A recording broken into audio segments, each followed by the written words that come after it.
People that have diabetes? What's that make you think? It makes me think that it's something that can affect anyone, but then on the other hand, it can also be something that could be manageable. And do you have diabetes? No. Okay. People in your family?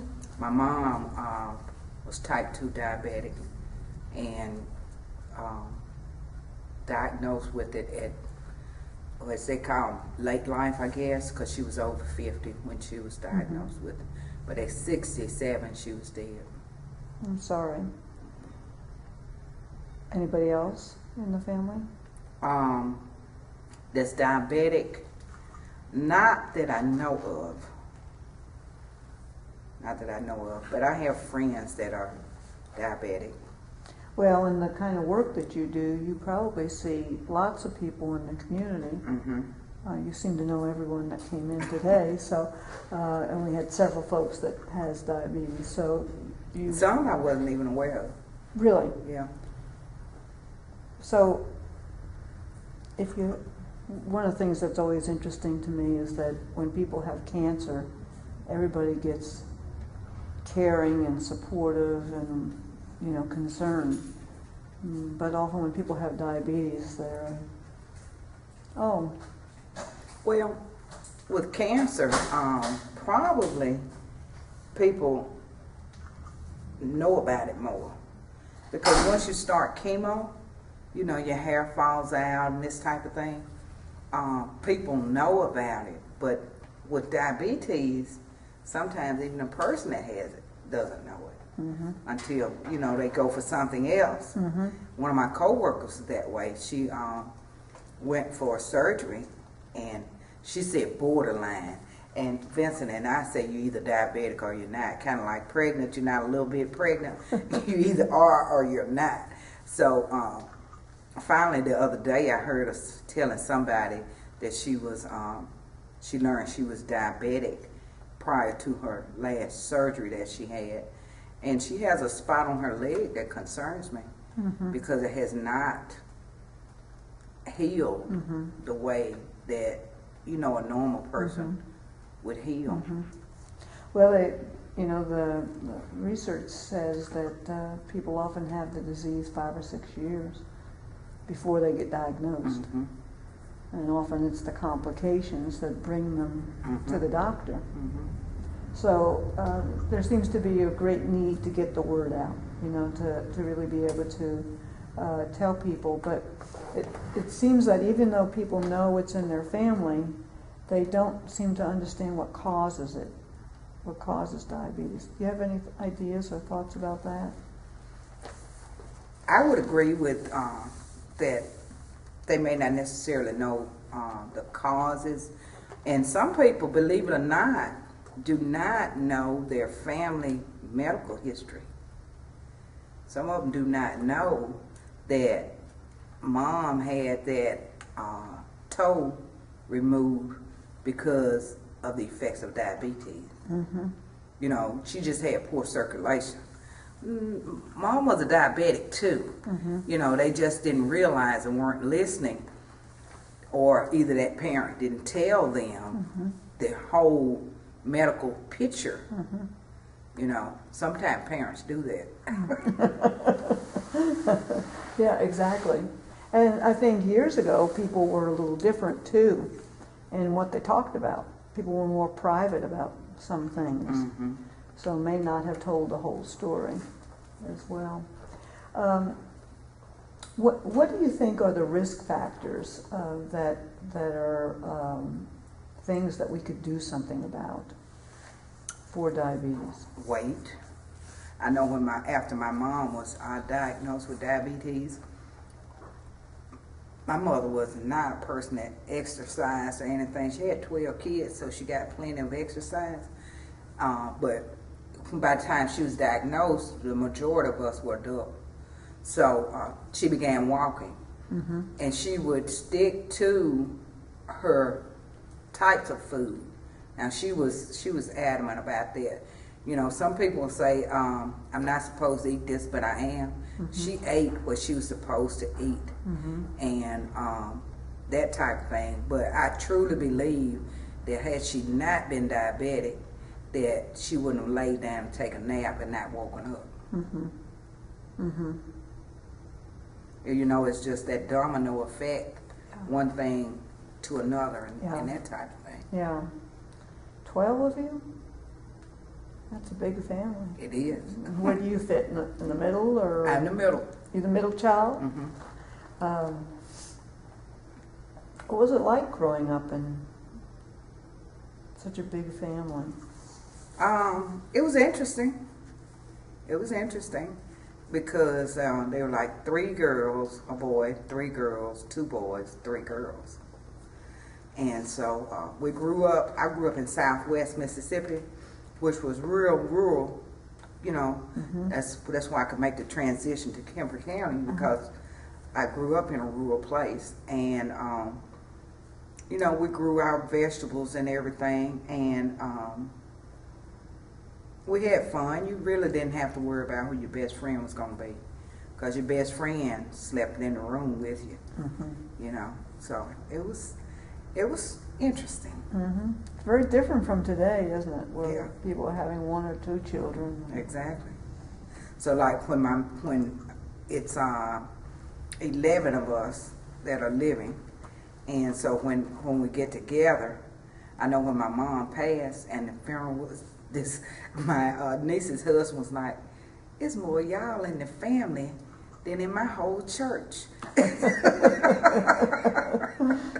You know, when you have 11 kids and like 33 grandkids, and then you have great-grands, it's interesting. They had a Father's Day thing for my dad, and they had to take 2 pictures to get all of the grand and great-grandkids on and splice it together because it was just so many.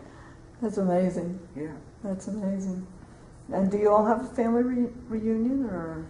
We have not, and my nephew wants us to do that. We have not had a family reunion. As I said, they had a big get-together, and everybody was there for Father's Day for my dad. He's 86, and typically we'll celebrate his birthday in March, and mostly everybody will be there. And then I have a great aunt on my mom's side that's 102, and we do things for her, and most everybody is there, you know. But we have not had a family reunion. The cousins say they're going to do them a reunion because there are a bunch of them that are around the same age. I see. And they want to get together so that their children can know. You could fill this hall, probably. Oh, yeah. Oh, yeah. Exactly. Because your mom had diabetes, do you worry about yourself or your children or grandchildren? I do. I have a 15-year-old that he's overweight, and I stay on him about exercising and managing his weight. And because I tell him, I said, you know, you can develop diabetes, and that's not something that you want to do. So I really stay on him about what he eats and that type of thing. Do you live right here in Kemper County? Okay, I wasn't. I know you told me before, but I couldn't remember. I know Josephine didn't. What do you think the most important things are a person needs to do to control diabetes once they have that? Diet, exercise. Those are probably the 2 most important things. But you know, a lot of times we'll have a fellowship dinner or something at church, and people come through. I'm always one of the people that's in the line serving, and people come through and they're either diabetic or have high blood pressure or both. I'm supposed to have this and go take my medicine. I'm like, why? If you're not supposed to have it, don't eat it. You know, that's kind of defeating the purpose. You say that to them? Yeah. And what they say Because they all think I'm just mean and crazy, you know, but I don't understand, you know, why it is that You're going to eat something that you know you're not supposed to eat, and then you're going to take your medication. That's kind of voiding the effect of the medication, in my opinion. That could not be true, but to me, it just doesn't make a whole lot of sense. And what do they say back to you? Oh, I'll be all right, you know. Yeah. Especially the men. Now, we have one man, I really admire him. He was diagnosed with diabetes. He started walking. He lost weight. And he is not going to eat much of anything he's not supposed to have. He'll I can't have that. You know, sometimes he'll deviate, but if he does, it's not going to be a large portion. He's just going to eat a little bit, because I think it's because he's seen the effects. I know his stepmom ended up with a toe and then a foot and then a leg amputated from after having diabetes, and she too just passed away before 70 in her sleep. So I think he really saw the effects of it, and that went home with him, whereas a lot of people see it, but they don't. Not too much. Yeah. You work with the community, mainly with women? I won't say mainly with women. One of the groups I work with is mostly women. Then a couple of the agricultural groups are mostly men. Okay. So I want to talk about the men. Okay. All right, because women tend to be the first ones to go get health care. They're sometimes the ones that make the men go. What do you think we can do to help men be more conscious about their own health?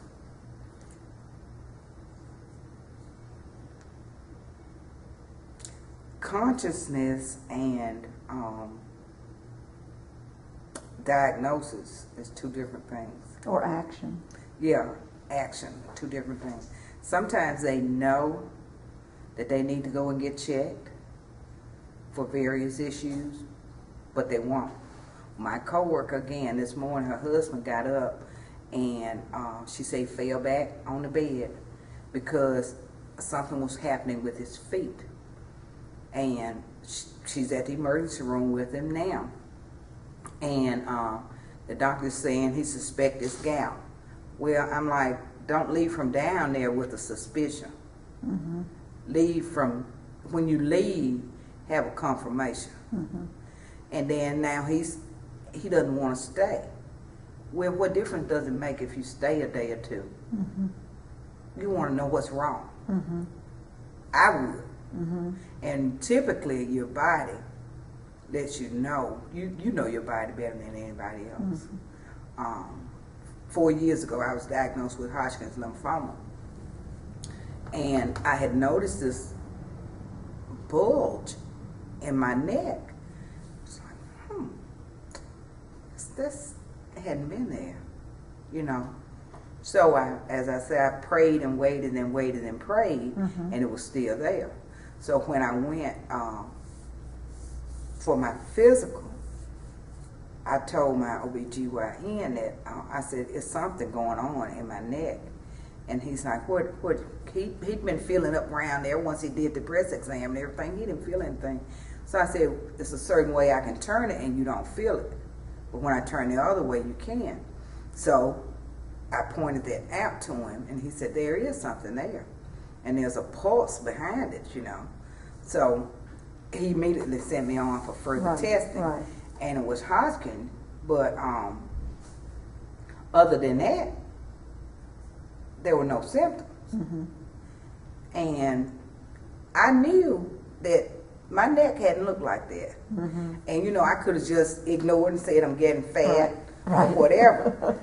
And, but I didn't. So when our subconscious tells us that this is not right, we need to get it checked. And regardless of the outcome, I think we need to know. You can't manage something if you don't know what it is. So how do we get that message to men, though? Men are a different breed, you know. They're scared. I think they may be stronger than women are physically, but mentally and emotionally, they're not. And so they are afraid of being diagnosed with something, diabetes or whatever. Education plays a major part, and some exams or whatever may be uncomfortable, but it's not nearly as uncomfortable as some of the other things we can go through if we're not diagnosed in time. Yeah. Well, I'm really interested in thinking about how to get men more aware and involved and conscious. It's kind of interesting because young boys, you know, they're all about being fit. At least a lot of them, and not all, but then as they get older, they sometimes move away from it. And you know, that too may go back to how they were reared and what was talked about and what was not. I have an adult son and an adult nephew that I raised after my sister passed, and you know, I used to always tell them, check yourself, do this, do that, do the other. And we talked about things like testicular cancer because it's prevalent in young men. You don't have to be, exactly. You know, we talked about those types of things. And so they would. And about a year and a half ago, one day I went home and my son, my adult son, was there. And I could look at him and tell something wasn't right. I said, what's wrong with you? And he's like, oh, Mama, you got to pray for me. I got cancer. I said, what do you mean you got cancer? And he went on to tell me his symptoms and stuff. I said, how do you know you have cancer? I said, because this, and this. And I Googled it on the internet. I was like, boy, please, leave the internet alone. Leave the internet alone. So I did. I prayed for him. I sat down. We prayed together. And I said, the thing is, the next step is to get a diagnosis. You know, you can't diagnose yourself based on what the internet says. And thank God it wasn't, you know, but he just knew. And that probably go back to the fact that I was, you know, and that type of thing. But from the time they were young teens, we would talk about different things. And I'm a single parent, so there are a lot of things that, you know, I didn't necessarily know a lot about dealing with males. So I had a couple of friends that if something came up that I didn't feel comfortable, not necessarily comfortable, because a lot of things we talked about were not comfortable for me or them, with me being the mom. But if I didn't just know, it would be something that another male would know. I would get one of them to talk to him regarding that. So I think, you know, from caveman days, men have probably not been ones to go to the doctor or talk about what's wrong. You know, it could be macho, it could be, I don't know what it is, but they have got to learn to talk. And when you go to the physician, don't just go and let them do this or that. Tell them anything that's going on with you. I preached that to a friend of mine. It's like, how do they know if you don't tell them? Exactly. You know, they're not psychic. They're not psychic. They're physicians, but not psychics. So I really don't know how we would get that over to them. Maybe other men that are more conscious of having exams, of regular checkups and that type of thing can relate to the man population more so than women can. Yeah, I think it's an area we need to think about and work on. But one of the things I wanted to talk with you about is the work you do. And the work you do here in Extension. And Extension's been around for a long time. Long time. And it's probably one of the good things that we still have in the communities, but a lot of times people don't really know what's available.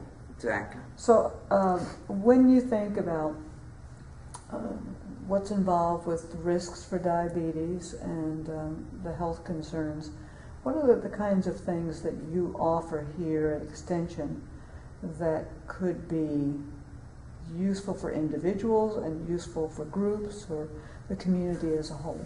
Okay. The good thing, we have an area health agent that's housed here. She serves 9 other counties along with Kemper. And we do a health fair.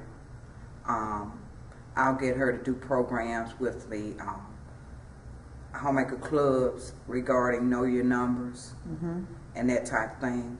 Generally, when it's a certain month, breast cancer awareness month or diabetes month or anything dealing with a health issue, in our newsletters put information about that. Most of the time we do some type of public awareness thing, promoting or encouraging people to be tested or this or that. And then a lot of the adult African American population listen to Tom Joyner on the radio in the morning, on the Tom Joyner morning show. And Tom Joyner does this Take a Loved One to the Doctor Day. And he encourages the African American male to go and be checked. You know, get these exams, or take your brother if you know he's not hadn't had a physical, and or take your husband. You know, that type of thing. So continuous promotion of health activities or healthful practices, the importance of certain examinations, knowing, even though we do know your numbers, it doesn't tell anything about PSA levels and things of that nature. You know, and I know from dealing with my dad or friends of mine that when they go to the doctor sometimes and he says this is this level and this is this level, they have no idea what they're talking about. Exactly. But yet they don't ask, what's it supposed to be? Is that good or bad? What does this mean? They don't ask those questions. So we have to educate. But you got to get them there to educate. Yeah. You got to get them out to educate. Yeah. And I think a lot, to me, if you had a small army of men that were health conscious, they could relate to the larger population more so than you or I could. Because they think women just go to the doctor for everything, you know. Whereas when this guy over here says it, hey, look, prostate or whatever may not be comfortable, but if I hadn't gone and had this check, this would have happened. You need to do this. Sometimes that hits home more with them than what we say as females. That's true. So do you have some men in some programs? We that you do. work with? We do. And do you deal at all with health-related issues in the program that you have with men? As I said, the men, the groups that I deal with, if there's a certain, you know, if this is colon cancer week, or if this is heart check, one of the hospitals in Meridian in February, for 2 weeks, no, it's 3 days, like the second week in February, they do heart check. So you can go free, get your blood pressure, your weight, your cholesterol, your sugar levels, something else. It's like 5 things you can get done free. And you make an appointment, go get this stuff done. I mean, they get you through there. I usually do it every year. They get you through there. So things like that that are happening, if you can just get them to take part in it, I think your leaders your community leaders, your church leaders, people of this nature have to buy into things and promote it amongst their audiences in order for them to, you know, it can't be said one time. You got to hear it over and over and over. Do you have best luck in attendance when you have a special meeting and you invite people to come, or do you do better if you have sort of established groups and you take a program to them?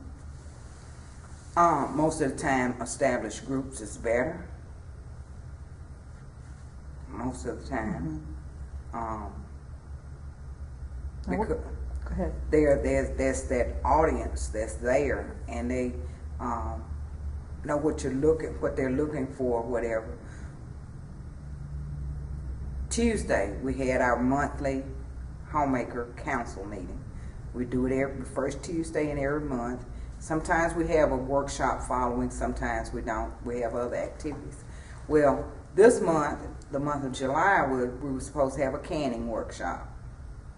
So I invited one of my coworkers to come and do the workshop and publicize it in the local paper to the general public, where anybody could come in for it. We had one lady that was a non-member that came. Oh my. But you'll get calls regarding canning information. It's a real difficult thing. I mean, you have the education to get it to the people who need it. You're doing anything with cooking schools, or? We just finished a cooking school last week that we had, a 2-day cooking school for youth between the ages of 10 and 14, and we had 22. It's pretty good. Yeah, we had 22 young people in there. And there'll be another cooking school at one of the churches up in the Preston community next week. But in those cooking schools, we try to promote healthy recipes that are good and that type of thing. So one of the things they did was made a fruit pizza, turkey wrap. They made spaghetti one day, but we used ground turkey, not ground beef. You know, had a green salad, things like that. And there's been a couple of parents that have called or came by and said, I had to go to the store and buy all this stuff because they wanted to make this, they wanted to make that. So they cooked supper. It's like, okay, well, that's good, you know.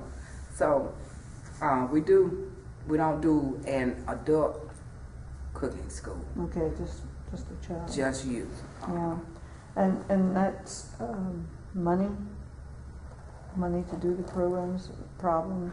Well, our nutrition agent, is one of her requirements is to do X number of cooking schools in the summer, and so it's opened up to the public, and anybody that wants to can come, and it's at no cost to them. Any child between those ages of 10 to 14. Yeah. Well, the other thing that is happening in a lot of communities is the idea of community gardens, or farmers markets, and what's happening here in Kemper along those lines? We don't have a farmers market. Lots of people have gardens, or they have tomato plants and that type of thing in containerized gardening. There's a farmers market about 22 miles on Highway 16 at Kemper County. Then there's the small farm incubator up on the Kemper-Winston line that sells, grows and sells vegetables. Like I said, a lot of people, still have a little garden or vegetable patch or whatever that grow their fresh vegetables, especially those that are above 35. Now, those that are under tend to go through the drive-through in the area in which they work and pick up something, or they do hot dogs and fries, and that type of stuff on a regular basis is just not good for your children.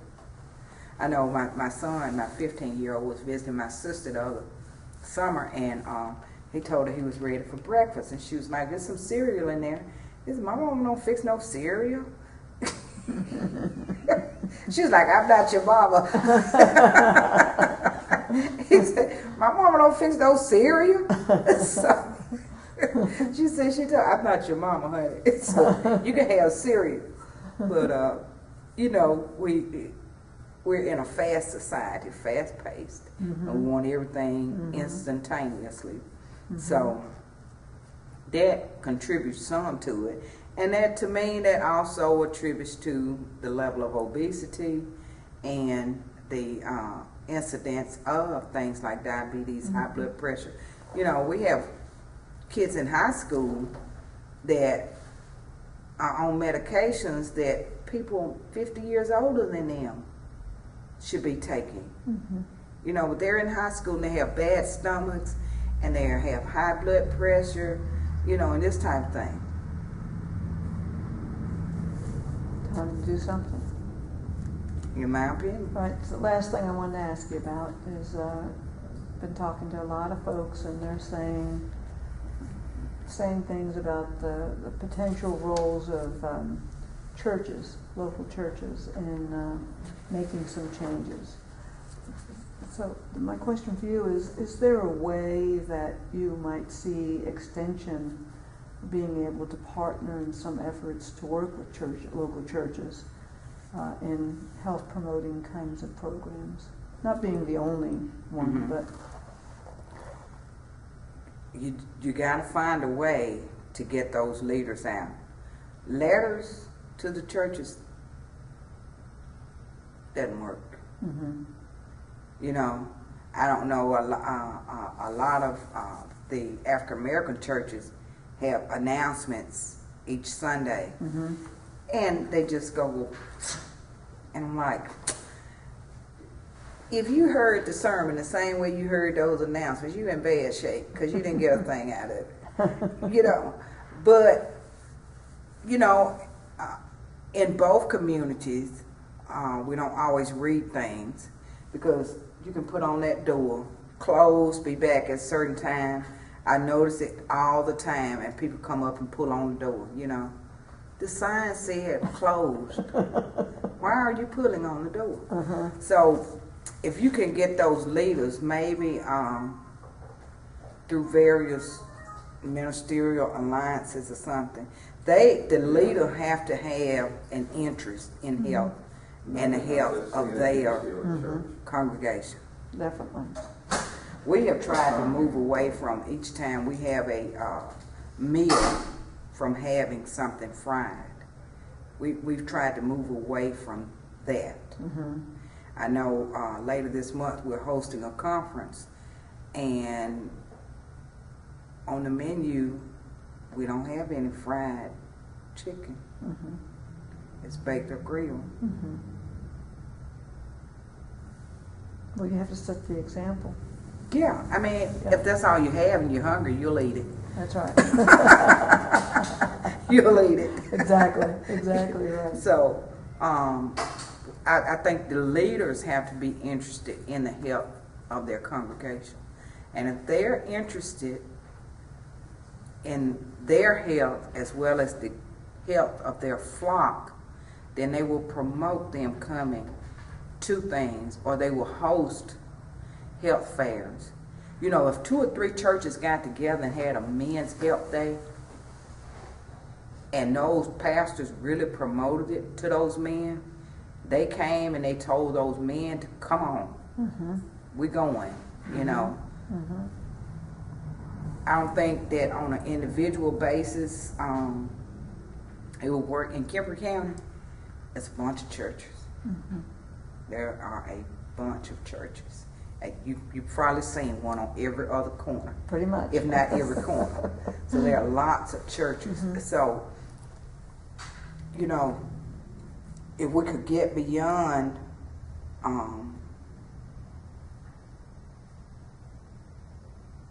who's hosting or whatever, and even if we could bring some of the black and white churches together to do something.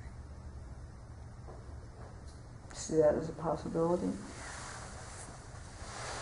I don't see it as an impossibility. I don't see it as an impossibility. And there are a couple of progressive churches. I'm trying to think of the name of this one. They do biker church. Cross Mountain. Their pastor is, he's really progressive. Sometimes I think people just don't think about what an impact they could have. You pray for your member once they get sick and you go and visit them and that type of thing. But why don't we try to help them not to get sick? Mm-hmm. Exactly. That's an idea. Yeah. Yeah. Yeah. An ounce of prevention. So that might be the message that we have to start bringing a little bit more to folks. Well, I've asked you a lot of things. Is there anything I didn't ask you about that you think's important to kind of contribute or add? I don't think so.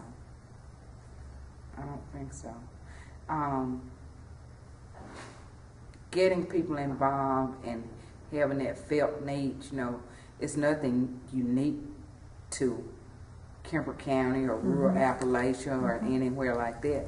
That's a problem that's all over. And regardless of how we think there's a need, until people feel a need to do something, it's not very likely that they're going to act on anything without them having that felt need. And I know you referred to cancer and things a couple of times. Even though the majority of the people do know someone, directly or indirectly, that has been affected by it, you'd be amazed at the number of people that do not get involved in things related to, And so, as I said, diabetes, I don't have a relative that had anything amputated, and I can't prove this, but I believe that as an effect of the diabetes, that that dealt with my mom's early death, because her aunt is 102. Her grandmama lived to be 99. So she had longevity. Exactly. So, I think that attributed to that. And if we can ever get people to understand that your medication is not for you to do wrong and then take it. This is a management tool. Although it manages, and I know, like I said, people think I'm crazy. I say, okay, you do this for this, but what does it contribute to on the negative side? Exactly. Yeah. Yeah. A lot of work to do. Lots of it. Lots of it.